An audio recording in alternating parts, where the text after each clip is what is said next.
absurditeti i Edi Ramës shkon në atë shkallë, sa që hidhet me votë poshtë e drejta kushtetuese, detyrimi kushtetues i interpelancës, s'ka ndodhur kur. Nuk ka ndodhur kur. Jo vetëm për Edi Ramën, ministrat e tij.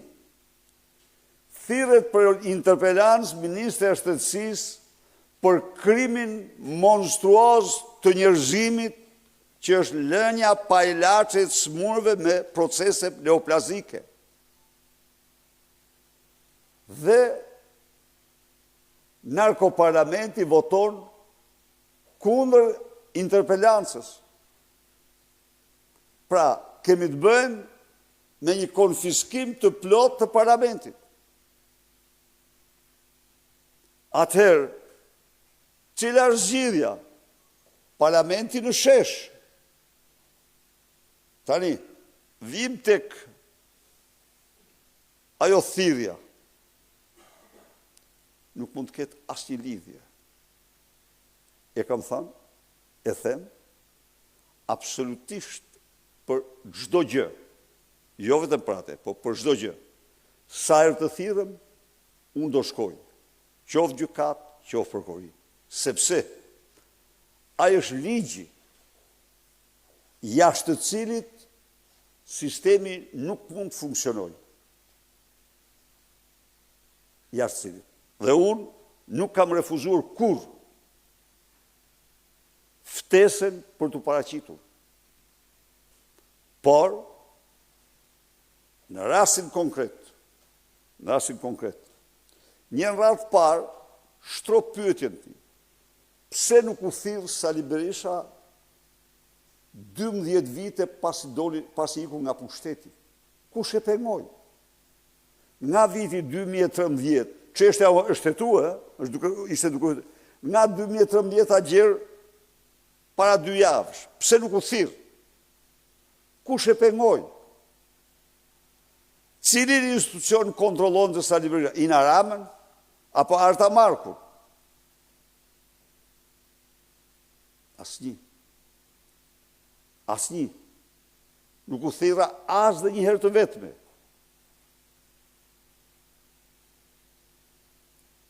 Dhe në rast se do thirresha, pa diskutim, që unë do paraqitesha. Pra, nuk u thirra se kishin frikë nga dëshmitë e mia. E tëra është kjo, nuk jam thirrur se kishin frikë nga dëshmitë e mia. Dhe prap kanë frikë. Çfarë ishte ajo? Ajo ishte protesta më e dhunshme në historinë e vendit. Komuniteti ndërkombëtar nëse kthehesh thotë, socialistët kishin në agjendë dhunën në këtë protestë. Dhe vetë kuptohet pse përdoret dhuna. Vetë kuptohet, po gjëja që është më evidente e protestë është dhuna. Atëherë, si nuk do shkoja unë? Unë nuk uftova, kaq.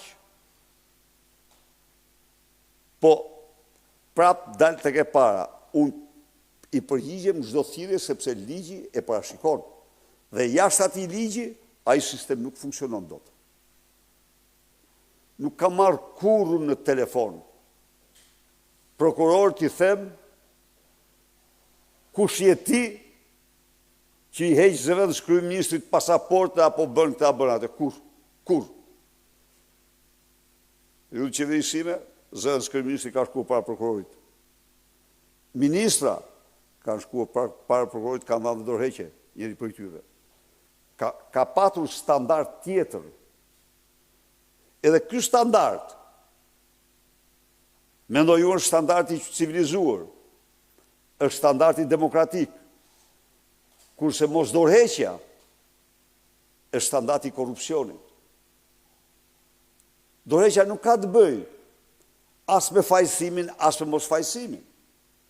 Ka të bërë me një standard moral, që nuk mund të jesh në atë detyrë dhe të hetohesh nga një prokuror i thjesht, jo, hiq nga detyra, shko paraqitu para ti dhe të dalin konkluzione. Pra, kjo është e gjitha. Klajdi Bot dhe Syri Televizion. Policia e Tiranës, zoti Berisha, ka lajmëruar që leja për protestën është miratuar nga ora 18 deri në orën 20. Po a ka një plan që kjo protestë të vijojë përtej orës 20? Jo, nuk ka një plan. Jo, ora është e mjaftueshme. Nuk ka një plan. Kjo është fillimi, kjo është foltore, në të cilën do flasin deputetët, do flasin qytetarët, dhe qëllimi i saj është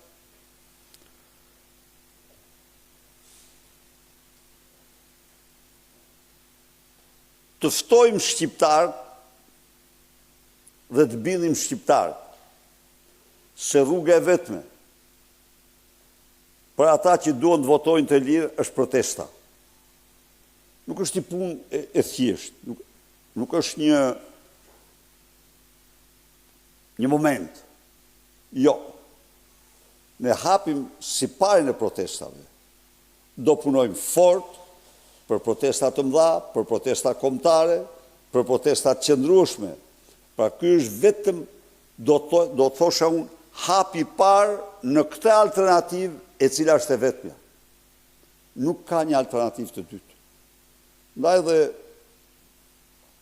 ata që vinë sot, unë i falenderoj me shumë mirënjohje dhe i ftoj të vinë, sepse çelim siparin e një përpjekje të tretë madhe në përputhje me idealet tona për rikthim në votës lirë, në një mision të ri të vërtet. Ne nisim një mision të ri të vërtet. Çdo njeri që vjen, do mendoj se është misionar. Si që ishte misionar, si që si misionar ata që nuk u lodhen, por shkuën 26 protestat e bashkia, gjersa Lali Vjellsi përfundoi aty ku e ka vendin. Edi Rama e ka shumë më tepër vendin atje, po kjo nuk bëhet për një herë. Ju falenderoj.